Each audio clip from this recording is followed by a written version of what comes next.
Airtel enziriza ssente zange nabakoledde live ekiro ne video bugenza okukya kumakya saa 7 nga Airtel enyanukudde naye nina ekibuuzo kye neebuuza Airtel nze munnyanukudde kozi mutidde ze balista timo tuyinza okugenda na ku intaneti olutalo biki ne mubaako kyemufiirwa naye ate omuntu omulala talina ddoboozi lye nnina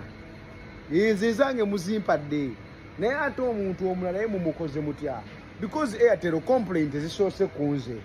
okitegeera mutandise n'okungamba ng'omuntu yampadde sente weyadde ayagala ozirivasinga omuntu anayagalako ku rivasinga sente of which sente zemwogerako zaali za nnaku 5 mabega zagenda dda ate omuntu omulala yabadde ampadde sente zemwebadde muggyeko nga ne sente zenkanankana zemukola ki na zemuli mu kuggyako bonna olaba nga buculumpanya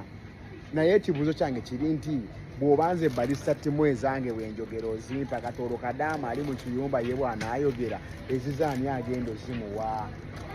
wangi ani agenda ozimuwa ekitegeeza muli selective mulina abantu emugamba nti gundi bw'ayogera tuwulira gundi bw'ayogera ye tetujja kuwulira omuze gukome mu bulungi nsanyuse datist